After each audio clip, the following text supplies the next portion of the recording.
Congratulations, Miss Salazar. You're 4 weeks pregnant. Healthy ang pagdadalang tao mo at mukhang hindi ka masyadong pahihirapan na magiging anak mo. Napabuntong hininga na lamang si Luna nang muling maalalang sinabi ng doktor sa kanya. Papasok pa lang siya sa loob ng bahay pero rinig na niya ang ingay na nanggagaling sa may mini garden nila. Pinakalma niya muna ang kanyang sarili bago nagtungo roon sa pag-aakalang ang mga magulang at kuya niya ay naroon. Luna, dumating ka na pala. Sakto't nandito ang mga kaibigan ko. Sabi ni Patrick sa kanya, ang nakatatanda niyang kapatid. Guys, I want you to meet my sister, Luna Salazar. Siya yung sinasabi ko sa iyo, Kent. BSBA graduate. Bakit parang nakita ako na siya? Sabi nung isa sa mga kaibigan ni Patrick. Gasgas na masyado yung linya mo, Andres. Wala na bang bago? Sa atin siya nagtatrabaho kaya umayos ka. What's her name again? Nagtawanan na magkakaibigan at tuluyang napatingin kay Luna. Malakas ang pintig ng puso niya. Hindi makapaniwala sa nakikita niya. Ang lalaking naka one night stand niya ay isa sa mga kaibigan ng kuya niya. Luna Salazar, you can call me Luna. It's nice to meet you, Luna. Mga kaibigan kami ng kuya mo kaya pwede mo na rin kami tawaging kuya. Sabi nung tinatawag nilang Andres. Muli siyang napatingin sa kuya niya. I think kailangan ko na pong umakyat sa kwarto ko, kuya. Enjoy your lunchtime here po. Paalam niya at mabilis na umakyat sa kwarto niya upang tawagan ang matalik na kaibigan. Si Luna Salazar ay 23 years old, isang BSBA graduate at may pagka-spoiled sa mga magulang. Dahil sa padalos-dalos niyang desisyon, ay wala siyang magawa kung hindi tanggapin na lang din ang sitwasyon niya. Trish, where are you? I badly need you here. Huh? Iyan agad ang bungad mo? What happened ba, girl? Nasa salon ako right now, okay? Hindi ako pwedeng umalis dahil nagpapaganda pa ako. I can treat you naman next time eh. Basta pumunta ka lang dito sa bahay. Nakakalorka ka talaga, girl. Wait lang naman at paid pa naman tong pagpapaganda ko ngayon. Ako na magbabayad niyan, Trish. Just please, I badly need you here pa naman. Okay, fine. Just make sure na worth it ang pagpunta ko dyan, ah. Si Tristan ang matalik na kaibigan ni Luna simula pa noon. Madalas silang mapagkamala na magkasintahan, lalo at gwapo pa naman talaga ito. Pero hindi alam ng iba, lalaki rin naman ang hanap nito at tanging siya lamang ang nakakaalam noon. Mabuti na lang at wala pang kalahating oras ay dumating na si Tristan. Nilapag nito ang dala niya at agad na upo. Oh, sino yung papa dun sa labas? Yun ba ang dahilan kung bakit mo ako pinatawag? Irireto mo ba ako sa kanila? No, Trish. But I think I'm pregnant. Amy ba yan? Kalor ka kate? Kung kailan tapos na ang April, saka ka naman gumaganyan? Seryoso nga kasi ako, Trish. Girl, huwag ako, okay? Hindi ba't wala naman talaga nangyari sa inyo ng ex mong manloloko? Hindi nakakabuntis ang kineme, no? Hanggang walang kaldag, walang buntis-buntis dyan. Patapusin mo muna kasi ako, Tristan Yang. Hindi ba nagparty ako nung malaman ko may babae siya? Ang sinabi ko naman sa'yo yung tungkol sa naka one night stand ko. Oh my goodness! I almost forgot that. So, pregnant ka nga talaga? Yes. Galing ako sa ubi kanina and I found out that I'm 4 weeks pregnant. Paano na yan, girl? I mean, what's your plan? Sure ako magagalit si na tito at tita kapag nalaman nila to. No naman eh. 3 buwan pa lang ang lumipas nang magtapos tayo sa college tapos ito agad ang bubungad. Well, I can help you with that naman, girl. What if magpanggap tayo like I'm the father of your child? Sa tingin mo ba maniniwala sila? Why not? Hindi naman nila alam na kuya mo ang bet ko. Natatawa nitong sagot. Napahilamos na lang ng mukha si Luna. Trish, seryoso ako, okay? Kaya ko namang harapin ang mga magulang ko eh. Diyosera ka. Kung kaya mo naman pala, ano pang inaarte-arte mo? Nakita mo naman yung 3 kaibigan ni kuya, hindi ba? Akala ko totally stranger talagang naka one night stand ko nung gabing yon. Hindi ko... Wait. Don't tell me, isa dun sa mga kaibigan ni Baby Rick ang... isa nga doon. Sa kabilang banda naman ay hindi mawala sa isipan ni Kent ang naging reaksyon ni Luna nang makita niya ito kanina. She's really familiar. Sino? Yung kapatid ko ba? Kanina lang sinabihan mo si Andres na masyadong gasgas ang linya niya. Familiar talaga yon dahil lagi nasa IG story ko. Masyado kasi maingay ang san yun eh. IG? Wala ako nun kaya paano ko naman siya makikita dun? Well, baka nasend ko lang sa GC natin. Maganda naman kasi ang kapatid ko, pero hindi rin naman unique ang beauty niya. Pangkaraniwan lang. Kaya parang familiar lagi. Is that so? Ang mabuti pa, umakit ka na dun sa guest room namin. Pinaalam ko naman sa mga magulang kong pagtira mo dito habang under renovation ng bahay niyo. Thanks, dude ah. Hindi ko rin talaga alam kung bakit ayaw ni mami na mag-hotel na lang ako habang inaayos pa yun. Mas maganda nga rito. Isa pa, mas hassle kung sa hotel ka tutuloy. Malawak din naman yung bahay namin. May gwapo ka pa nakikita. Nailing na lang siya sa kalokohan ng kaibigan niya. Si Attorney Kent Hudson ay 29 years old, ang kasalukuyang Head Legal Counsel ng Salazar Construction Company at CEO ng Hudson Holding. Seryoso at mahigpit siya sa trabaho, kaya madalas ay walang natatagal na empleyado sa kanya. Halos karamihan sa naging sekretarya niya ay umaalis at biglaan ng pagpasa ng resignation letter. Nang magising siya kinaumagahan ay narinig niyang usapan ng magkakapatid. Ha? May kumpanya na naman tayo kaya bakit naman sa kanya pa ako magtatrabaho? Isa pa, sinabi ko naman na kina mami at daddy ang gusto ko. I don't want to work in our company. Kaya nga kay Ken kita pinasok, hindi ba? Come on, Luna. Kailangan namin ng tao sa HHC, okay? Nagsisimula pa lang ang kumpanya ni Kent and you know what? Ang mga magulang niya yung dahilan kung bakit nagpatuloy yung Salazar Construction Company. Kung wala sila, baka matagal nang nawala ang buhay na nakasanayan mo. Pero hindi naman sila naniningil ng mga naitulong nila, di ba? Ikaw lang naman tong gustong tumulong, kuya. Busy ako sa negosyo natin kaya ikaw lang wala pang ginagawa sa ngayon. Ano bang rason mo tayo mo? Hindi ka naman tumatanggi sa utos ni mami ah. Hindi naman kasi ganun, kuya. Pero sige, wala naman akong choice eh. Kailan ba ako magsisimula? Napangiti si Kent nang marinig ang tanong ni Luna. Hindi niya maintindihan kung bakit tuwang-tuwa siya sa reaksyon ng dalaga. You can start today. Maraming gagawin sa opisina. Marami-rami din ang mga paperworks dun. Good morning, dude! Kanina ka pa dyan. Pasensya na't mukhang nagising ka sa pagtatalo namin. Kahit naman magsigawan tayo, hindi naman niya maririnig sa guest room. Luna! Saway nito sa nakababatang kapatid. It's okay, dude. Kung hindi rin naman dahil sa'yo, ibang hahanapin kong sekretary. Kaya mo naman pala maghanap. Bakit hindi mo gawin? Luna, pwede ba? You heard him, right? Pwede raw siya maghanap ng iba. I don't want to work with him. Kung gusto mo talaga magtayo ng negosyo mo, hindi ba mas maganda kung sa amin ka magsisimula? We can help you with your business. Hindi ka pwedeng magsimula nang wala lang experience o kaya feasibility study. And you think working in your company will make me qualified enough para patakbuhin ang sarili kong business? Hindi naman agad-agad. Pero at least magkakaroon ka ng ideya kung paano talaga umikot ang isang kumpanya. I already know enough, okay? Knowing is different from experiencing it. Nagkrus naman ang braso ni Luna habang nakasandal sa likod ng upuan at nakatingin sa kanila ng kapatid nito. At ano naman ang gagawin ko ron? Magtitimpla ng kape? Magfa-file ng papers? Ngingiti-ngiti habang nagpapanggap na may silbi? Kung yun lang ang kaya mong gawin, baka nagkamali ako ng tingin sa'yo. Nanlaki naman ang mga mata ni Luna dahil sa sinabi niya. Excuse me? Nagsisimula pa lang ang HHC. Kailangan namin ng taong kayang sumabay.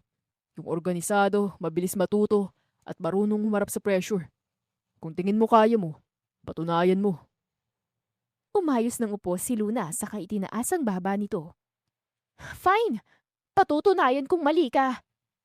Napangiti siya habang nakatitig sa babae. Pinagtaasan lamang siya nito ng kilay bago umakyat sa kwarto nito. Wow! Ikaw lang nakakagawa niyan sa kapatid ko ah. Sabi pa ni Patrick. Hindi mo ba siya kasama nung nagkaroon ng welcome back party sa akin? Umiling ang kaibigan niya. Hindi ko siya kasama dahil may date sila ng boyfriend niya. Hindi ko na nga sila nakikita magkasama ngayon eh. Bakit? Nakita mo ba siya doon? Tanong nito pabalik. Boyfriend ha? Bulong niya sa kanyang isipan. Umiling siya habang inaalala ang gabing yun. Kaboses kasi nito ang babaeng nakasama niya at naglaho na parang bula. Sa kabilang banda naman, Halos sabunutan ni Luna ang buhok niya nang tuluyang makapasok sa kwarto niya. Agad niyang tinawagan ng matalik na kaibigan upang sabihin ang nangyari. Destiny ba yan? From one night stand with a stranger to living under the same roof with the boss to instant daddy. Haba ng hair mo, Luna. Abot hanggang EDSA. Natatawang asar ni Tristan sa kanya. Bakit ko pa kasi tinanggap yun? I mean, hindi ba mas complicated kung magkasama kami palagi? Complicated lang yun kung may babae siya. Pero kung wala, nako, grab mo na yan, girl. Kung ako yan, baka sumayaw pa ako ng Huwag mo nang ituloy. Pero alam mo, mas maganda kung tanggapin mo ang alok na yan. Mag-ipon ka habang hindi pa lumalabas si baby. Hindi pa naman halata yan. Kaya hindi mo rin naman maitatago yan ng matagal. Napatigil siya sa sinabi nito. Tama nga naman ang kaibigan niya. Wala siyang choice kung hindi magtrabaho para sa kinabukasan ng bata.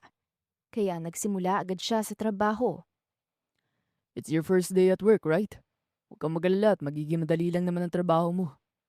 Lahat naman ng trabaho ay mahirap. Kung madali lang naman palang kumita, di sana walang naghihirap sa bansang to. Harap-harapan tayong niloloko ng mga nasa itaas. Ang lalim na hugot mo sa gobyerno. Kahit naman ata mag-rally tayo sa harapan ng Malacanang, wala pa rin mangyayari. Kung patuloy lang sila sa pagluklok ng mga tao mapangabuso sa kapangyarihan nila, walang mangyayari sa bansa natin. Mas yumayaman ang mga mayayaman at mas maghihirap ang mahihirap. Sa ibang butante ang mali. That's how it works, Miss Salazar. Hindi naman kasi lahat ay maalam sa ganyan. Basta, nakakainis pa rin sila. Kung inaayos lang talaga nilang trabaho nila at hindi nagdanakaw ng pera, baka may pag-asa pang bansa natin at tula ng mas naghihirap pa. Gusto mo ba talaga pag-usapan ng issue na yan? O gusto mo nang magsimula magtrabaho? Sabi ko na nga, datrabaho na ako. Ano ba gagawin? Mag-schedule, hindi ba? Oo, pero ipagtimpla mo muna ako ng kape bago ka magsimula ng mga paperworks mo. Utos nito sa kanya. Palihim na napairap si Luna, pero agad din namang sumunod. Kapal talaga ha. Pati ba naman ang kape? Talagang pati ito gagawin ko. I mean, well, he's the CEO, pero sino ba naman kasi ang nagpauso ng gantong trabaho? Walang equality? Unang araw pa lang niya sa trabaho, pero parang isang taon nang nawala ang energy niya. Luda, kung tapos ka na magreklamo, pwede mo nang ilagay ang kape sa mesa ko. Napasinghap si Luna at mabilis na napalingon sa likuran niya. Grabe ka! Hindi ba uso ang privacy? Uso manggulat ganon? Kinakausap mong sarili mo, kaya hindi ko kasalanan kung nagulat ka.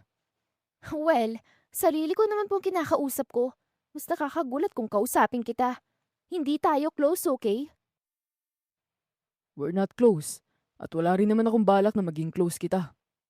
Napairap si Luna bago inilapag ang kape sa mesa dito. Whatever you say, Your Majesty. Thank you, my secretary. Huwag mo nga ako matawag na sekretary na parang nangaasar. You're already arguing with me comfortably on your first day. Anong comfortable? Nakakainis na yung ugali mo eh. Same thing. Ikaw lang yung CEO na maingay at hindi mysterious. O kaya, cold. Malayo sa kung ano nababasa ko sa mga books. Tsk. Sorry to break your fantasy, but I'm not like the characters in the books you've read or watched. Mahalaga rin ang image ko sa kumpanya. Kung ano pakikitungo ko sa mga empleyado, mas makakatulong yun sa pag-angat ng kumpanya. Good reviews is equivalent to the success of the company. Akala mo naman hindi papalit-palit ng sekretary eh. So you're stalking me, ah? Excuse me? Why would I do that? Normal lang naman na gawin ko yon. Lalo na at sa'yo talaga ako magtatrabaho. Hindi naman big deal yun, no? Looks like someone is very defensive. Sabi mo nang gusto mong sabihin. That's your opinion. Kaya labas na ako doon. Muli siyang nagtungo sa office table niya at doon nagsimulang magbasa ng ibang contracts at nag-set ng mga meeting para kay Kent. Ay, nakakapagod naman. Hindi ba pwedeng mag-leave? Parang deserve kong mag-rest ng ilang araw. Nakakapagod palang mag-encode, no? Dala mo pa rin sa bahay ang pagod mo, ha? Ikaw na rin nagsabi kanina na walang madaling trabaho. Hello? Wala naman ako sinabi na madali lang siya. Masama na bang magreklamo? Nakakapagod kaya? That's normal. Unang araw mo pa lang sa trabaho pero masasanay ka rin naman. Kapag nakabisado mo na lahat sa kumpanya, magiging madali na lang sa'yo yun. Paalala nito sa kanya. Ang mga sumunod na araw ay ganun pa rin ang eksena nilang dalawa. Madalas silang nagtatalo pero hindi naman lumalagpas o nawawala na sila ng respeto sa isa't isa. I have an appointment with Architect Leon Hidalgo. Tomorrow night. Medyo malayo yun kaya hapon pa lang dapat nakalis na tayo dito sa opisina. Tayo? Yes, tayong pupunta dun. Bakit naman kasama ako? I mean, hindi ba pwedeng ikaw na lang? Natawa si Ken sa naging tanong niya. Ano ba sa tingin mo trabaho ng isang sekretary? Well, alam ko naman po ang trabaho ko. Ang point ko lang naman ay bakit kasama pa ako? Because you're my secretary. You organize meetings, schedules, documents, at kasama ron ang pagsama sa meetings kapag kailangan. Paano naman kung malayo? Hindi ba unfair naman yun sa mga empleyado? That's how it works, Miss Salazar. So, welcome to the corporate world. Napabuntong hininga si Luna sa kamuling tumingin sa hawak niyang folder. Wala naman palang choice sa mga empleyado, no? What time ba ang alis natin? Mga alas 12. 12:00? Ganun kalayo? Traffic exists, Miss Salazar. Isa pa, ayaw ni Leon ng mga late lagi sa appointment. Kung sa bagay, yung Architect Leon Hidalgo, siya ba yung kilalang architect na laging nasa magazine? So, kilala mo pala siya. Siyempre, kahit pa paano, may alam naman ako, no? So, you stalk him too? Lagi siyang nasa billboard, kaya paano hindi ko siya nakilala? At pwede ba, hindi tayo close para gumanyan ka? Narinig niyang pagtawa ni Ken kaya hindi niya na yon binigyan ng pansin. Nagsimula siyang asikasuhin ang trabaho niya. Sabay ka na sa akin pag-uwi. May kotse naman ako. Salamat na lang. Mahal ang gas ngayon. Pwede kang sumabay sa akin bukas para naman isang kotse lang ang gamit natin. Salamat na lang pero ayoko. Okay. Ako na lang sasabay sa'yo para naman medyo makatipid ako. Nagsisimula pa lang ako kaya dapat lang na makisabay ako. Umawang ang labi ni Luna. Hindi makapaniwala sa sinabi niya. Seryoso ka ba dyan? Fake news yata lahat ng nabasa ko sa article. Mahina niyang sabi. Ang buong akala niya ay masungit ito dahil yun ang nakalagay sa article. Hindi naman lahat ng nasa article ay totoo, Miss Salazar. Karamihan doon ay paninira galing sa ibang competitors para mas lamang sila. Ganun sa mundo ng mga negosyante. Ganun ba yun? Kaya ba unahan din dapat sa mga investors? Wala akong ideya dyan kasi gusto ko lang magnegosyo pero yung simple lang. Kung yun lang ang vision mo, hindi ka tatagal, Miss Salazar. Dapat ay mas malawak ang gusto mong marating. Pero ayoko rin naman ng maraming branches. Gusto kong tumatak lang sa ibang negosyo ko. Yung hahanapin nila at dadayuhin ng iba. Ganun dapat. Dayuhin nila ang maganda kong negosyo. Napailing na lang si Kent sa naging sagot niya. Binibiro lang naman niya ito, lalo at halatang masyadong seryoso ang boss niya. Kinabukasan ay maaga siyang gumising dahil sa pagsusuka at pagkahilo. Parang babaliktad ang sikmura niya, pero kailangan niyang pumasok sa trabaho. Pwede bang hindi na lang ako sumama sa meeting? Parang hindi ko talaga carry na magbiyahe sa malayo eh. Medyo not feeling well pa naman ako. Ano bang ginawa mo kagabi? Hindi ka ba natulog ng maaga? Maaga naman ako natulog kagabi. Sadyang mahihilo lang ako kapag nakabiyahe ako ngayon. We can reschedule the meeting. Hindi ako pwedeng magpunta nung walang sekretary. Napanguso na lamang siya sa naging sagot ni Kent. Mukhang wala siyang choice. Pinili niyang abalahin ang sarili niya sa araw na yun. Nakakaramdam siya ulit ng pagkahilo pero nilalabanan niya yun. Are you okay? Tanong nito nang makabalik siya sa opisina. Oo, ayos lang po ako. Maingat niyang sagot para hindi makahalata ang lalaki. Hindi naman siya nag-aalilang baka makilala siya nito. Nakasuot siya ng hair extension ng gabing yun. Makapalang make-up na suot niya, kaya malabong mamukaan agad siya ng lalaki. Kung hindi mo naman pala kayang pumasok, pwede ka na magpaalam o sabihan ng kapatid mo. We live under the same roof, Miss Salazar. I'm fine. Baka may nakain lang kaya ganito. Ayoko rin namang matambakan ng trabaho. At hindi ba may appointment ka with Architect Leon? Pinamove ko na lang ulit ang appointment ko sa kanya. Ha? Bakit naman po? Hindi naman siya nag-update sa akin. Wala naman siyang sinabi na hindi matutuloy ang meeting ngayon. Dahil ako naman ang nagpa-move ng appointment. Ako dapat ang magsasabi sa'yo at hindi siya. Kaya naman po pala. Pero bakit mo naman po ginawa yun? May kulang ba sa mga papers mo? Naayos ko naman ang contract para sa kanya. At isa pa, ilang beses na itong na-reschedule. Baka naman po magalit siya. Hindi tayo makakabiyahe kung ganyan ang sitwasyon mo. Gusto mo bang magpa-check up? Nanlaki ang mata niya sa sinabi nito. Ha? Nako, ayos lang naman po talaga ako.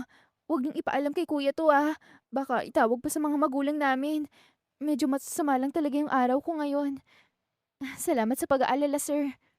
Hindi ako nag-aalala, Miss Salazar. Ayokong isipin nila na pinapahirapan kita sa trabaho kaya ka nagkakasakit. Gusto mo bang uminom ng gamot? I'm fine.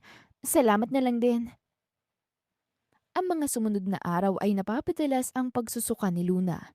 Hindi rin maiwasan ni Kent ang hindi ito pagdudahan, lalo na't pansin din niya ang pagkaemosyonal ng babae. Are you really okay? Hindi mo ba gusto magpatingin sa ospital? Lagi kang namumutla. Ayos lang talaga ako. Nagpatingin din naman ako. Kailan naman yun? Kahapon. Hindi ba't late ako nakauwi kagabi? Hapon na tayo nakaalis sa opisina. Maaga ka dapat magpa-check up kung walang appointment with the doctors. Kasama ko naman si Tristan kaya kahit anong oras. May sarili naman silang ospital. Tristan? Boyfriend mo? No!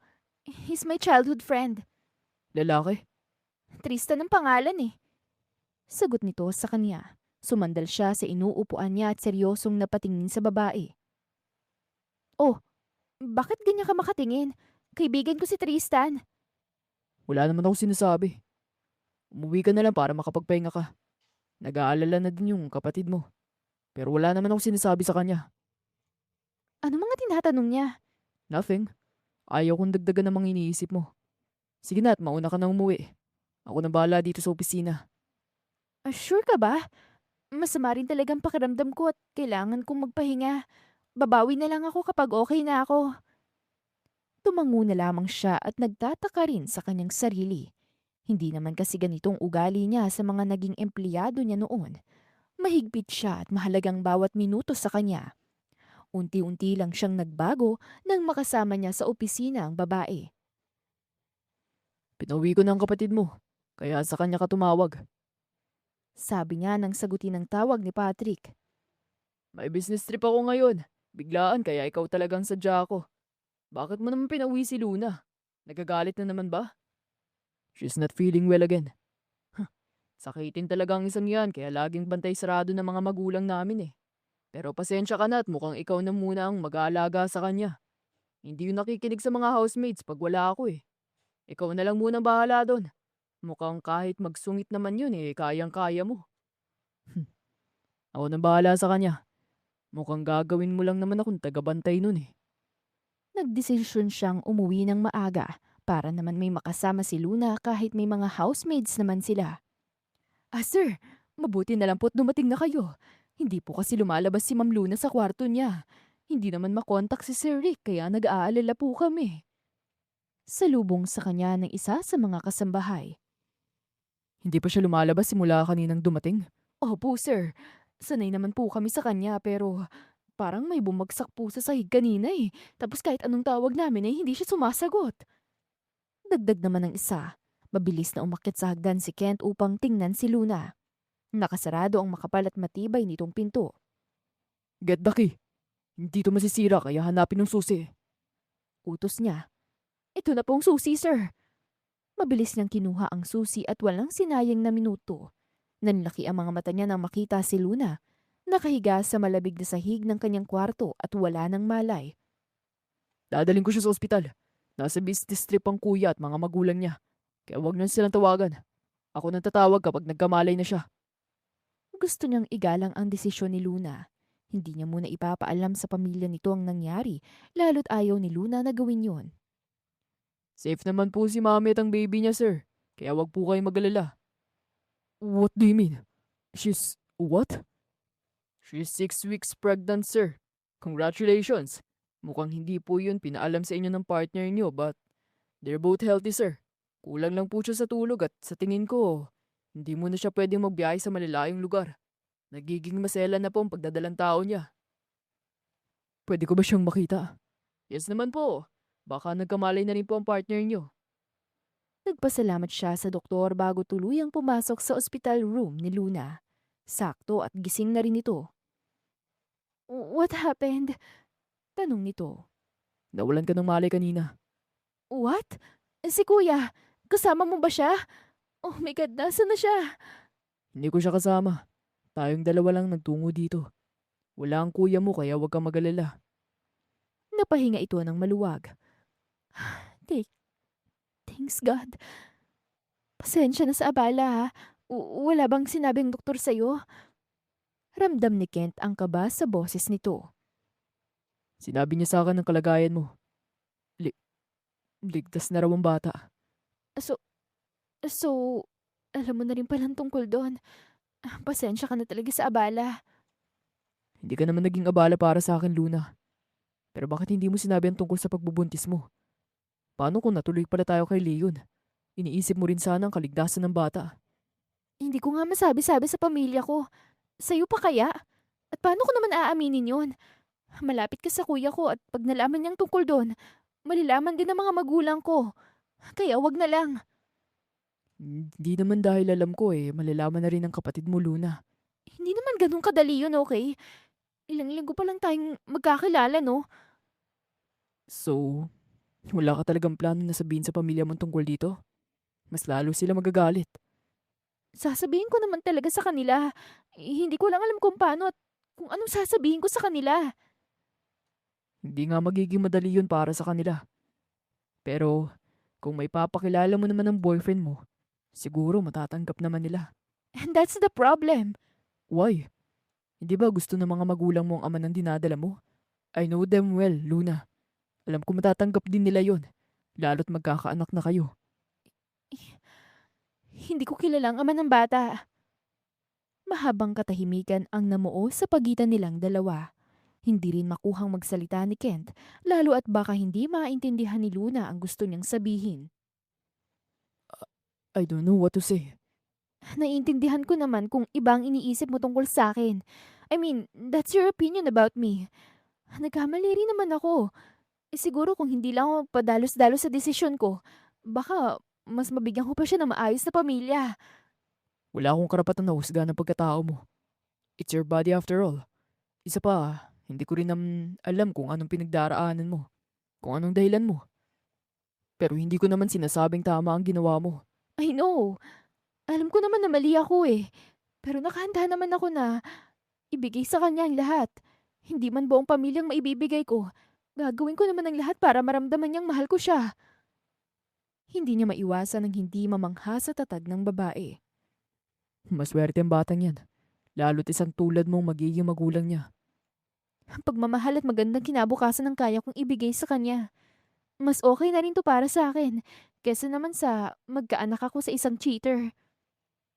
Cheater? May nakuha pang manloko sa'yo? Alam ko maganda ako pero wala naman talagang pinipili ang mga manloloko. Kahit nga beauty queen nakakaranas nun. Ako pa kaya? Well, siguro mas okay na magkaanak ako. Mag-focus sa kanya para naman hindi na ako maging malapit sa mga lalaki. Hindi mo rin masasabi yan. Paano kung may gustong pumasok sa buhay mo? Isang tao na kaya maging ama sa anak mo. Paano kung gusto kong akuin ng bata? Halata ang gulat sa mga mata ni Luna at ganon din naman si Kent. Hindi lubos maisip ng lalaki na makukuha niya itong sabihin kay Luna. Kinabukasan ay lumabas na rin sila sa ospital. Hinatid lamang ni Kent si Luna bago ito magtungo sa trabaho. So, ibig sabihin ay alam na rin ni Kent ang totoo? Bakit hindi mo na rin sinabi sa kanyang totoo? Tanong ni Tristan nang bisitahin niya ito. Sa tingin mo ba ganun lang kadali yun? Hindi nga niya ako maalala eh. Hindi naman din ako magtataka dahil siniguro kung hindi ako makikilala sa ayos ko. Pero malay mo naman girl, di ba? Pagkakataon muna sana yun. Mapapahiya lang ako kapag ginawa ko yon. Ang mga katulad ni Kent ay halatang mga takot mag-settle down. Hindi ko naman sila hinuhusgahan, okay? It's their choice kung ayaw nila magkapamilya. Kaya ayoko rin naman na sabihin yun sa kanya. Baka masira ko lang ang mga gusto niya mangyari sa buhay niya. Ikaw na rin ang nagsabi sa akin. Inalok ka niya, hindi ba? Gusto niya maging ama sa dinadala mo. Hindi naman siguro ganun ang ibig niyang sabihin eh. Tinatanong lang niya kung anong gagawin ko kung may gustong pumasok sa buhay ko. O paano kung siya ang gustong umako sa bata? Tanong lang naman yun eh. Hindi niya sinabing gagawin niya. Just a simple question and what if? Ganun pa rin yun, no? Sadyang mahina ka lang talaga sa ganyan. Ang mga sumunod na araw ay muling bumalik sa trabaho si Luna. Ayaw man ni Kent ay wala rin itong nagawa sa huli. Matulog ka na lang dyan. Ayos lang naman talaga ako eh. Baka makahalata lang sila kung hindi pa ako papasok. I know. Kaya nga sabi ko magpahinga ka na lang sa sofa. Wala akong utos sa'yo ngayon. You can just rest there. Wala rin naman pumapasok dito sa opisina ko. May pupuntahan ka ba ngayon? Bakit ang bait mo sa akin? Dahil kapatid ka ni Patrick. Sa akin kanya ibinilin kaya ginagawa ko lang din ang sinabi niya. Hanggang dun lang ba yon? Bakit gusto mo maging tatay sa anak ko? Dahil din ba yun kay kuya? Natahimik saglit si Kent. Yeah, nasa business industry ang pamilya mo. Marami na rin silang negosyo sa iba't ibang lugar. Kaya kahit ikaw ay paniguradong hindi tatantanan ng mga business articles. Bigla siyang pinanghinaan ng loob. Mas lalo nagkaroon ng dahilan para hindi sabihin kay Kent ang totoo na ito ang ama ng dinadala niya. Paano niya sasabihin yun kung alam naman niyang handa palang tumulong ang lalaki para malinis ang pamilya nila? Oo nga pala. May meeting ka ba ngayon? Hindi na ako nakapag-schedule kaya wala akong alam sa appointment mo ngayon. Yeah, may appointment ako kay architect. At pati na rin kay Andres. Ganun ba? Sige, mag-ingat ka na lang. Aayusin ko na lang din ang iba mong schedule or meeting sa mga susunod na araw. Hayaan mo na. Ako na bahala sa mga yun. Magpahinga ka muna at kailangan mo yun. Darating din ang mga magulang mo next weekend. Patapos na rin ang renovation ng bahay ko kaya pwede niyong pag-usapan ng tungkol sa sikreto mo. Patapos ng renovation? Ibig bang sabihin sa trabaho lang din tayo magkikita? Hindi mo man lang ba ako sasamahan? I mean, kahit kay kuya lang? Magtataka sila kung naroon ako, Luna. Unless you want to introduce me as your boyfriend and the father of your child. Hindi naman sila maniniwala kung sasabihin natin yon. Ilang linggo pa lang simula na magkakilala tayo. At mahigit 2 buwan na akong buntis. Kahit si kuya hindi maniniwala doon. So, anong gagawin kong dahilan? Sabihin mo na lang na hindi pa tapos ang renovation ng bahay niyo. Pwede naman siguro yun, hindi ba? Hindi naman siguro magtataka kung bakit, right? Si Andres ang engineer ng bahay ko. Sa tingin mo ba hindi mo lalaman ng kapatid mo kapag tapos na to? I think you can convince him naman, right? Napanguso siya nang mapansin ang pagngiti ni Kent. Hindi rin niya maintindihan kung bakit gusto niyang naroon ng lalaki sa oras na umamin siya sa mga magulang niya. We miss you, anak! Grabe at parang 1 taon kaming nawala ng daddy mo. How's your experience with Attorney Kent Hudson? Sambit ng ina nito sa kanya. Ayos lang naman po ako, mami. Namiss ko po kayo ni daddy. Mukhang hindi mo pinapahirapan sa trabaho tong anak ko, attorney. Masyadong mabilis ang pananabaan niya ngayon.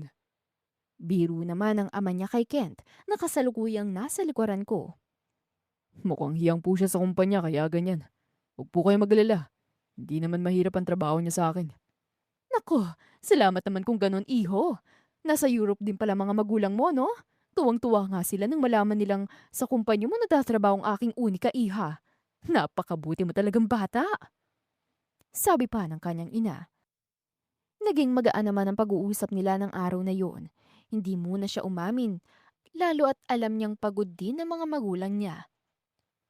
Handa ka bang sabihin sa kanilang lahat? Paano kung itanong nila ang tungkol sa ama ng bata? Ah, I don't know. Siguro kailangan kong aminin sa kanilang lahat. Alam kong magagalit sila at ikakahiya ako pero tanggap ko naman yon. Wala naman akong problema doon. I love my parents and I disappointed them kaya dapat ko lang harapin ang galit nila. I will be there for you. Hindi kita iiwan sa oras na aminin mo sa kanilang totoo. Salamat sa iyo, Kent. Alam ko naman na ginagawa mo to dahil naging malapit ka rin sa mga magulang ko at sa kapatid ko. I'm sorry for being mean to you back then. It's okay. Past is past, okay? Hindi mo naman siguro ginustong maging maldita sa akin. Siguro hindi ka lang sanay na may ibang tao sa bahay niyo. Mahina siyang natawa. Isa lang naman ang dahilan kung bakit ayaw niya sa lalaki noon. Ito kasi ang nakasama niya sa isang gabi at ama ng dinadala niya ngayon. What did you say? Buntis ka? Luna, alam mo ba kung anong pinapasok mo, ha? Tanong ni Mr. Salazar.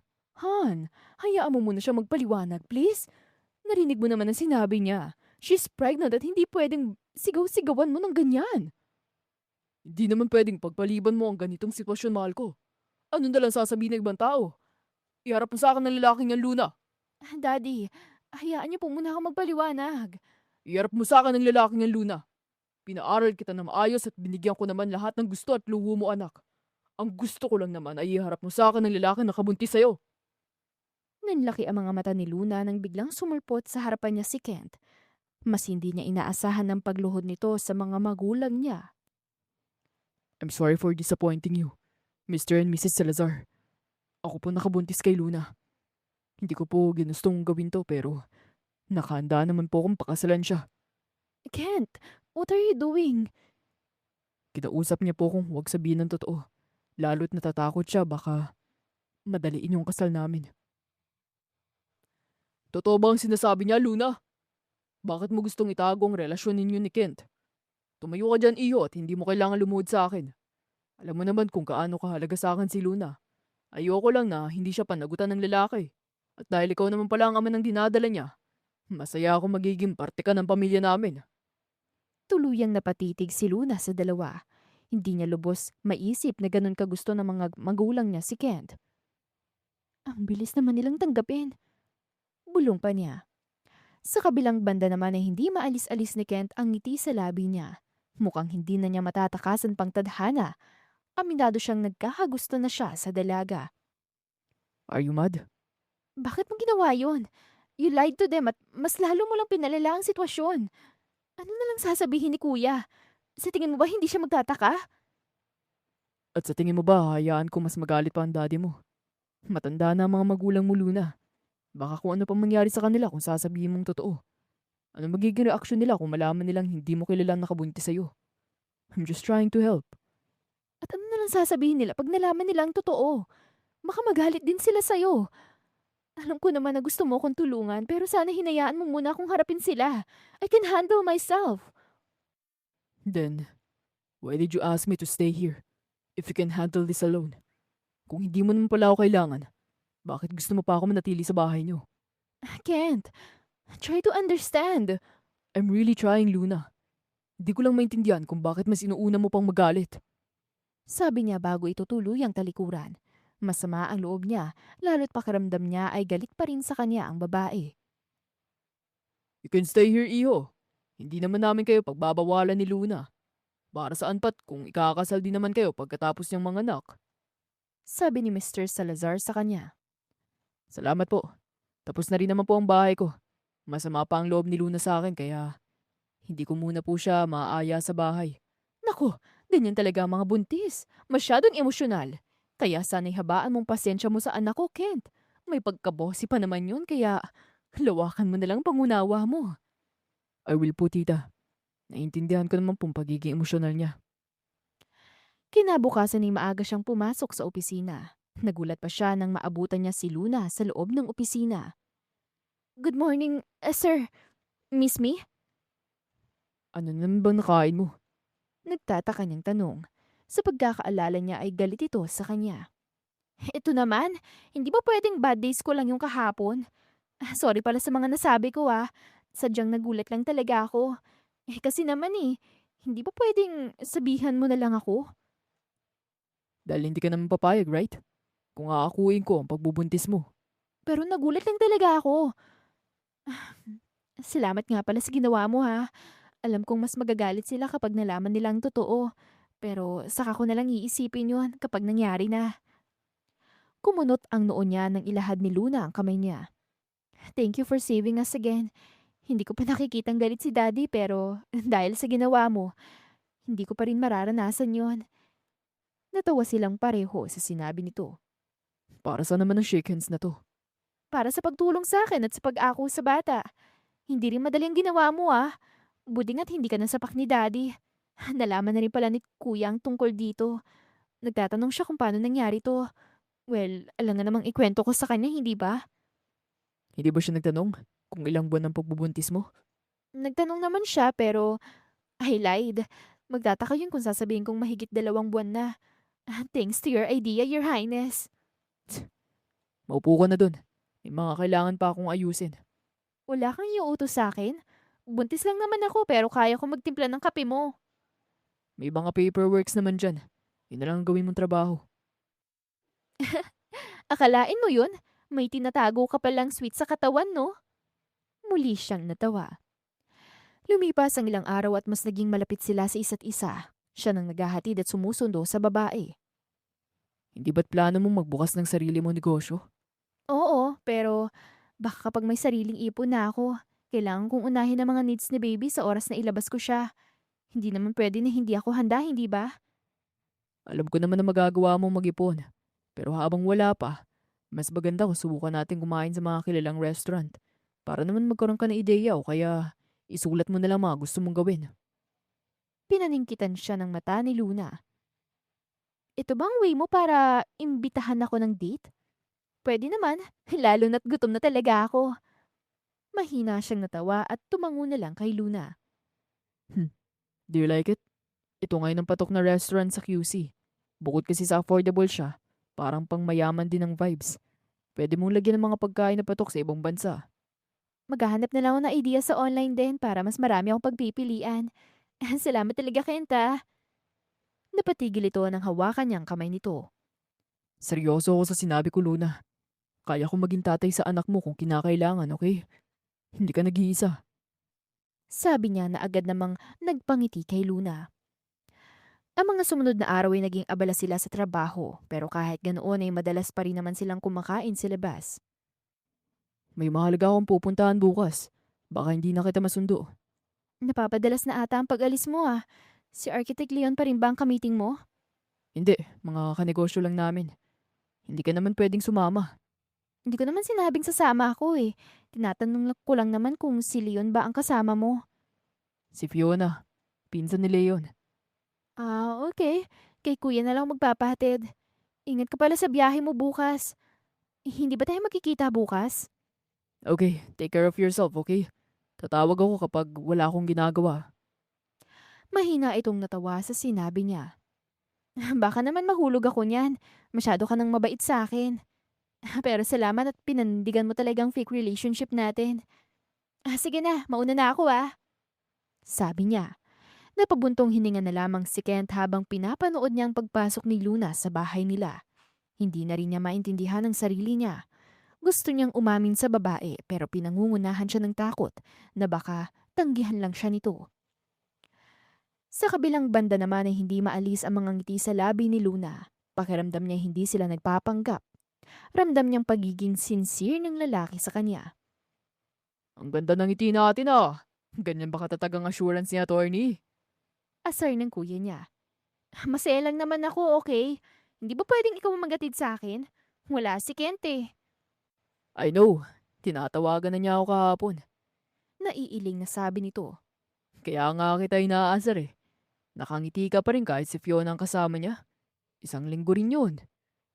Isang linggo? Oo, isang linggo. Hindi niya sinabi sa'yo. Napalunok siya at pilit ng umiti. Nasabi naman niya sa akin. Hindi ko lang maalala kung kailan niya sinabi. Pagsisinungaling niya. Baka naman ayaw lang niya mag-overthink ka. Lalo at ex naman niya ang makakasama niya. Ex? Ex-fiancé. Hindi niya ba nasabi sa'yo yun?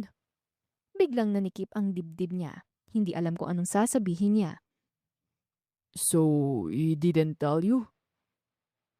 Eh, ex naman niya yon. Let's go. Marami pa akong gagawin sa opisina eh. Pagdadahilan niya. Nang araw na yun ay mas pinili niyang maging abala sa trabaho. Hindi rin niya binigyan ng pansin ang mga tawag ni Kent sa kanya. Ganon din ang ginawa niya sa mga sumunod na araw. Girl! Bakit naman kasi hindi mo na lang siya sagutin? Hindi mo naman kailangang magselos, te. Wala pa naman kayo. Alam ko yon, okay? Kung kasama niyang ex-fiancé niya, sino ba naman ako para abalahin sila, no? Girls code, Tristan. Ex na nga, hindi ba? Mali mo naman na negosyo talagang pag-uusapan nila. Ngayon ka pa aba aarte. Close na nga kayo, hindi ba? At akala ko ba sasabihin mo sa kanya ang totoo? Na siya naman talaga ang tatay ng bata. Trish, baka may makarinig sa'yo. Totoo naman kasi yung sinasabi ko, Luna. Mas maganda kung aminin mo na rin sa kanya yun. Para naman hindi na kayo nagpapanggap sa mga magulang mo. Malaki na rin ang tiyan mo. Paano kung maisip nila na hindi akmang pagbubuntis mo sa araw na nagkakilala kayo ni Tristan? Mas magiging complicated lang din ang lahat. Sasagot pa sana siya nang marahas na bumukas ang pinto ng opisina. Nanlaki ang mata nilang pareho ni Tristan nang bumungad sa kanya ang medyo may edad na babae. Tama bang narinig ko? Galit na tanong nito. Hindi si Kent ang ama ng dinadala mo? Ang kapal naman talaga na mukha mong ipaako kay Kent ang magiging anak mo. Ito bang dahilan kung bakit ayaw niyang balikan ang anak ko? Nagkakamali po kayo. Iba po ang naabutan niyo. Mabilis na naglandas ang luha sa mga mata niya. Malinaw na malinaw sa pandinig ko. Hindi ako makakapayag na gawin mo to kay Kent at sa anak ko. Hindi mo ba alam kung bakit siya wala ngayon? Ginagawa nilang lahat para ayusin ang relasyon nila. At hindi ako makakapayag na sirain lang yun ng babaeng walang kadela-kadesa. Ma'am, nagkakamali po kayo. At si Ken po talagang ama. Shut up! Sasabihin ko sa mga magulang mo tungkol dito. Ang kapal ng mukha mong magpabuntis at ipaasa sa iba. Gusto pa sana niya itong habulin pero pinigilan siya ng matalik niyang kaibigan. Hayaan mo siya, Luna. Ito na rin ang tamang oras na malaman nilang totoo. I'm really sorry, Luna. Trish, baka mas magalit sila kay Kent. It's all my fault. Ako naman dapat ang umaayos nito at hindi siya eh. Please, hayaan mo kung umalis. Sa huli ay walang nagawang matalik niyang kaibigan. Nagmadali silang umalis sa opisina, pero huli na ang lahat. Isang malakas na sampal ang sumalubong kay Luna nang abutan ng mga magulang sa bahay nila. Wala ka nang ginawang tama sa pamilyang to. Ang lakas ng loob mong umuwi pagkatapos mo kaming ilagay sa kahiyan. Hindi mo ba alam kung ano ang laman ng news articles ngayon? Sigaw ng sarili niyang ama. Dad, let me explain. Hindi naman po totoo ang narinig niya. At sa tingin mo, maniniwala kami sa'yo. Kumakalat ang audio record nyo. Lumalabas pang may relasyon kayo ni Tristan at gusto nyo lang gamitin ang pamilya ni Kent. Hindi ka na nahiya, Luna. Paano ko harapin ngayon ang pamilya niya? Paano na mga negosyo namin? Nangihina siyang bumagsak sa sahig. Gusto niyang ipagtanggol ang sarili niya pero hindi niya alam kung saan siya magsisimula. Niwala po kayo, Daddy. Tumigil ka na, Luna. Hindi pa ba sapat ang nangyayari ngayon? Hinahayaan namin gawin mo ang lahat ng gusto mo, but not this time. Umuwi ka na, Tristan, at private matter to ng pamilya namin. I'm really sorry. Kuya, wala siyang kinalaman dito. It's my choice. Wala rin naman siyang alam eh. Pagtatanggol niya kay Tristan pero hindi nakinig ang mga magulang niya. Sinubukan niya magpaliwanag pero walang nakikinig sa kanya. Mas mabilis na kumalat ang balita, lalo at sikat ang parehong negosyo ng mga magulang nila ni Kent. Luna, talk to me. Ano ba? Papasukin niyo ako. Pasensya na po at napag-utusan lang din po kami. Hindi po kayo pwedeng pumasok. Yun ang mahigpit na bilin sa amin ng mga magulang ni Miss Luna. Hayaan niyo ako makausap siya. Kahit sandali lang. Nagsimulang pumatak ang luha sa mga mata niya. Aminado siyang napamahal na rin siya sa lalaki at nangungulila na siya rito. Pero wala siyang magawa, lalo't ilang araw na rin simula nang huli silang magkita. Do you want to talk to him? Bago ka umalis. Hindi na. Wala rin naman po kami pag-uusapan eh. You should take him. Matagal na silang hiwalay ni Fiona. Ang mamala lang naman niya ang may gusto pang maayos ang relasyon nila. Paliwanag ng kapatid niya. Ayos lang din naman sa akin kung sakaling magkabalikan sila. Hindi naman totoong naging relasyon namin. Hindi ko rin kaya magpakita sa kanya at lalo't nilagay ko sa kahihiyan ng pangalan niya. Sagot niya. Itong naging desisyon ng mga magulang niya. Ang lumayo muna habang hindi niya pa pinapanganak ang dinadala niya. Hindi naging madali ang desisyon na yun, lalo na't mahal na mahal niya si Kent. Mabilis na lumipas ang buwan, at sa bawat araw na lumilipas ay mas lalong nangibabaw ang pagmamahal ni Kent kay Luna. Muli siyang nagpahilot sa kanyang sintido at pilit inaalala ang pag-amin sa kanya ni Tristan. 5 buwan na ang nakakalipas. Kaibigan ako ni Luna at alam ko lahat ng nangyayari sa buhay niya. Simula pa noon magkasama na kami at sa akin siya madalas magkwento. Sabi ni Tristan kay Kent. Sabihin mo na kung anong pakay mo. Sagot naman ng binata. Hindi dapat manggaling sa akin yung tungkol dito pero karapatan mo din namang malaman ng totoo. Lalo't ilalayo nila si Luna. Sambit ni Tristan. It's her choice to ignore me or ghosted me. Hindi naman ako mahalaga sa kanya. Luna is in love with you. Maniwala ka man o hindi, gusto ka niya. Pakiramdam niya, hindi rin siya mahalaga sa'yo. Lalo't nilihim mo tungkol sa ex mo. Pakiramdam niya, pinaglalaruan mo siya. At wala naman talaga siyang karapatan sa'yo. Plano niyang umamin sa'yo. Gusto niyang sabihin sa'yo tungkol sa dinadala niya at aksidenteng marinig yun ng mama ni Fiona. Mabilis sa mga pangyayari kaya hindi nasabi ni Luna ang totoo.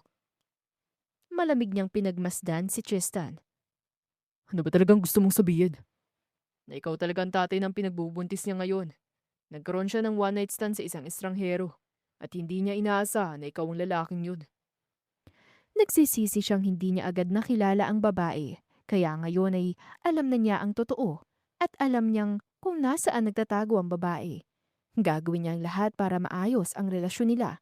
Hindi bilang isang magkaibigan kung hindi isang masayang pamilya. Ginawa ni Kent ang lahat para mahanap si Luna. Hindi naman siya nabigo. Anong ginagawa mo rito? Paano mo ako nahanap? Di ba dapat ako nagtatanong yan? Bakit nandito ka't nagtatago ka sa akin? Hindi ako nagtatago. Gusto kong lumayo sa magulo at maingay na mundo sa Maynila. Is that so? Halos sa Maynila ka na lumaki, Luna. Bakit ngayon ka pa naingayan sa Maynila? Adulting is different, Kent. Umalis ka na at marami pa akong gagawin. Hindi ako alis hanggat hindi mo ako kinakausap. Mahina itong natawa sa kanya. Wala tayong dapat pag-usapan, okay? Umalis ka na at baka manganak pa ako nang wala sa oras, Kent. Kabuuan mo na. Kaya mas lalong hindi ako aalis. At hindi rin naman ako aalis nang hindi ka nakakausap ng maayos. Wala tayong dapat pag-usapan. Meron. Marami tayong pag-uusapan, Luna. Tulad ng pagsisinungaling mo at pagtago sa magiging anak natin. Sagot niya. Mapaklang ngumiti si Luna. Pinaako ko lang sa iyong bata dahil kay Daddy. At matagal na rin naman nilang nalaman ng totoo na hindi ikaw ang ama ng bata.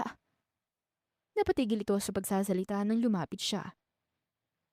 Hanggang ngayon yan pa rin ang pinaglalaban mo. Wala kang balak na sabihin sa akin na totoo, hindi ba? Dahil yun naman talaga ang totoo, Kent. I don't know his father kaya pwede ka nang umalis. Sinabi na sa akin ni Tristan ng totoo, Luna. Kailangan ko pa bang patunayan na ako nakasama mo ng gabing yun? Mahina itong natawa sa sinabi niya. Well, nagkamali si Tristan. Gumawa lang ako ng kwento at mapaniwalang ikaw nga ang ama niya. Pero, tapos na tayo doon, Kent. Hindi na at wala na talagang namamagitan sa akin, okay? Tinulungan mo lang naman ako para hindi magalit ang mga magulang ko and I'm really, really thankful about that. Pero tapos na yon. This is not yours, Kent. Sabihin na natin hindi sa akin ng batang yan. Pero gusto ko pa rin ayusin to. Napahawak na lang si Luna sa noo niya. Oh my God! Hindi naman naging tayo at the first place, Kent. Nagpanggap lang naman tayo. Pero minahal kita ng totoo, Luna. Halata ang gulat sa mukha ni Luna. Hindi ko sinabi tungkol sa business trip ko with Fiona dahil hindi naman na mahalaga yun sa akin. Nagpunta ako sa business at hindi para ayusin ang relasyon namin. I love you. Kahit na nagpanggap lang ako para sa'yo. Para sa akin, totoo lahat ng pinapakita ko. I don't care if I'm not the father of the child, Luna. Kaya kong magpakaama sa kanya. Bakit mo pa ginagawa to sa akin? Sinusubukan ko magpatuloy na wala ka, Kent. Kaya bakit mo ako pinapahirapan ng ganito? Lumapit siya at marahan na pinunasan ng luha sa pisngi nito. Bakit gusto mo kong kalimutan kung gusto kong ayusin ang relasyon natin? Ayokong mahiwalay pa sa'yo, Luna. Kung kinakailangan kong lumuhod ulit kay Tito, gagawin ko. Simula ng araw na yun ay araw-araw nang bumibisita si Ken kay Luna. Hindi rin naman makuhang magreklamo ni Luna dahil pinapatunayan nito ang sarili. Hindi ka ba hinahanap sa opisina? Araw-araw kang nandito at saan ka ba matutulog? Malayo na hanap kong apartment. Akala ko ba nasa US ka? Yun ang sinabi sa akin ng kuya mo. Hindi ako tumuloy sa US at buntis pa naman din ako. Sinabihan ko naman si kuya na dito na lang ako sa Baguio. Mas gusto ko rito. Malayo man sa pamilya ko at sa mga kaibigan ko. At least payapa naman ako. Ibig bang sabihin, dito mo gustong manirahan? Wala kang balak bumalik sa Maynila? Paano ang trabaho mo? Napatigil si Luna nang makaramdam ng kirot. Tila lalabas na ang matagal na niyang hinihintay. Ah, sandali lang. Luna, ayos ka lang ba? Manganganak na yata ako, Kent. Sabi niya. Nataranta si Kent pero mabilis din naman itong kumilos. Binuhat siya at nagmamadaling isinakay sa kotse niya. Kent, lalabas na ata ang anak natin! Sigaw niya. Konting tiis na lang. Malapit na tayo sa ospital. Mabuti na lang at malapit lang sa ospital ang lugar kung saan nakatira si Luna. Mabilis na sumalubong ang mga nurse ng ospital. Naghalo ang kaba at pananabik sa mukha ni Kent habang nakasunod siya sa mga nurse na mabilis na itinulak ang kama ni Luna papunta sa delivery room. Mahigpit pa rin nakahawak si Luna sa braso niya habang halos mawalan ito ng lakas at hindi ng sakit. Kent, natatakot ako. Agad niyang hinawakan ang kamay ng babae at marahang hinalikan yun. Nandito lang ako. Hindi kita iiwan, Luna, okay? Just please. Please be safe, baby. Mabilis na isinara ng mga nurse ang pinto ng delivery room. Naiwan si Ken sa labas habang hindi mapakali sa kakalakad pabalik-balik. Pakiramdam niya ay bumalik lahat ng pagsisisi na matagal niyang kinikimkim. Kung mabilis lang niyang nahanap ang babae ay hindi sana ito mag-isa. Nasubaybayan niya sana ang ilang buwan nitong pagbubuntis. How's my sister? Hindi pa ba lumalabas ang bata? Hindi pa. Pero magiging ligtas ang mag-ina ko. Siguraduhin mong walang mangyayari sa anak ko, Kent. Banta ng ama ni Luna. Wala pong mangyayari sa kanila. May tiwala ako kay Luna, sir. Mabuti na lang at nakuha pang tawagin ni Kent ang pamilya ni Luna. Malayo ang biyahe sa Baguio pero dahil may private chopper ang pamilya nito ay hindi mahirap sa kanilang makarating ng mas maaga. Sabay-sabay silang napatingin sa delivery room nang biglang bumukas ang pinto. Successful po ang panganganak. Both mother and baby are safe. Halos manghina si Ken sa sobrang saya. Pwede niyo na pong makita ang asawa ninyo. Sabi ng doktor. Luna, thank God you're safe. Lalaki ang anak natin, Kent. Isang malusog na sanggol ang binigay sa atin ng Diyos. I know. Sobrang buti ng Diyos sa atin. Hindi niya kayo pinabayaan ng anak natin. Pagkalipas ng 7 araw ay nakalabas na rin sa ospital si Luna. Hindi makaalis-alis ang ngiti sa labi niya. Nanatili ang mga magulang niya at hindi rin umalis sa tabi niya si Kent. Dahan-dahan lang sa pagbuhat sa kanya. Manang-mana talaga sa iyong anak natin, Luna. Sinasabi mo lang yan para hindi ako masaktan. Ikaw naman talagang kamukha niya eh. Kahit nga sina mami yun ang sinasabi. Pero ayos lang din naman sa akin para hindi ka na magduda. Hindi ako nagdududa, Luna. God know how much I love you and our child. Kahit pa sinabi mong hindi siya sa akin, mamahalin ko pa rin siya ng buo. Dahil galing siya sa'yo. Matamis na napangiti si Luna nang halikan ni Kent ang noo niya. Buhat nito ang sanggol habang pinapanood nila ito. I'm really sorry nga pala kung hindi ko sinabi sa'yo yung totoo. Pinangunahan kasi talaga ako ng takot. Kasi hindi mo na talaga ako nakilala. Hindi mo nga namukaan kaya paano ko sasabihin? Mamaya pagkamalan mo pa akong baliw. Kasalanan ko rin naman dahil hindi kita tinanong. I mean, you look familiar. Pero sabi ng kuya mo, hindi ka naman talaga kasama sa party. Ayaw ko rin naman na ibang maisip mo sa akin. But thank you for the second chance, Luna. Hindi kita mamaldaliin pero gusto kong patunayan na mahal kita at ang anak natin. Opo, mahal din naman kita. Pero sa ngayon, ayoko munang magpadalos-dalos. Sana lang sumang-ayon na sa atin ng tadhana. Ang mga lumipas na araw ay naging abala na sila sa pag-alaga ng anak nila. Hindi yun naging madali pero nagagawa naman nila ng maayos. I will miss you. Magiging abala ako sa trabaho pero tatawag ako, okay? Basta sabihan mo lang ako kapag may problema o kaya nahihirapan ka. Sabi nito bago humalik sa noon ni Luna at sa anak nila. Kailangan na rin itong bumalik sa Maynila at lalo't nandoon naman talaga ang trabaho nito. Sige, mag-iingat ka ha, sabi niya. Ang hindi alam ni Luna ay naghahanda lamang si Ken sa plano niyang pagpapakasal. Hindi naman talaga siya babalik sa Maynila at naghahanap lang siya ng lugar kung saan gusto niyang alokin ng kasal ang babae. How's our baby? Hindi ka ba niya pinapahirapan sa pag-aalaga? Tanong niya habang magkausap sila sa tawag. Hindi naman. Mabuti nga't hindi siya umiyak lagi. Siguro alam niyang wala ka rito. Kailan bang balik mo? Talaga bang aabutin ka ng ilang linggo? Miss me already? Hayaan mo't bibilisan kong trabaho ko. I miss you too, baby. Dinig niyang mahina nitong tawa. Basta mag-ingat ka dyan ah. Ikamusta mo na lang sa mga magulang ko. Sana makabisita rin sila dito. Para naman makita nila si Baby William. Sasabihan ko sila. Nang matapos ang pag-uusap nila ni Luna ay agad niyang tinignan ang pamilya nito. Kasama niya talaga ang mga ito habang inaayos ang lahat. Plano niyang ipasundos kay Patrick ang kapatid nito. Hindi naman mabilis manghinala ang babae. Thank you for loving my daughter, Kent. Sana'y tanggapin niya agad ang alok mo. Naniniwala ako magiging masayang pagsasama niyong dalawa. Sabi ng ama nito. Maraming salamat din po at nakuha niyo akong tanggapin. Hindi ko po maipapangakong hindi kami magkakaroon ng misunderstanding ni Luna. Pero pinapangako ko pong hindi siya iyak ng ilang oras dahil hinahayaan ko siya. Sisiguraduhin ko pong magiging maayos ang samahan namin. Paglipas ng ilang minuto ay dumating si Patrick kasama si Luna at ang anak nila. What's this? Akala ko ba nasa Maynila kayo? Bakit nandito pa rin kayo? Tanong niya. Mahina silang natawa sa naging reaksyon ni Luna. Lumapit si Kent at marahan na tumango kay Patrick. Hudyat na kunin muna kay Luna ang bata. I'm sorry for lying again, my love. Alam ko masyado mabilis ang lahat ng pangyayari pero sigurado na ako sa buhay na gusto ko. You're my life, Luna. Nang umalis ka, ginawa ko ang lahat para mahanap ka agad. At hindi nga ako nabigo. Nahanap kita at hinayaan mo akong makasama ka habang sinisilang ang magiging anak natin. Hindi ko alam kung anong pinagdaanan mo ng mga panahon na wala ako pero gusto kong bumawi, Luna. Gusto kong samahan ka sa bawat araw. Bumuo na masasayang alaala. Masayang pamilya kasama ka at mapalaki maayos sa mga anak natin. Mabilis na bumuhos ang luha sa mga mata ni Luna. Kent, Luna Salazar, will you marry me and be my wife? I will do. I do want to marry you, Kent.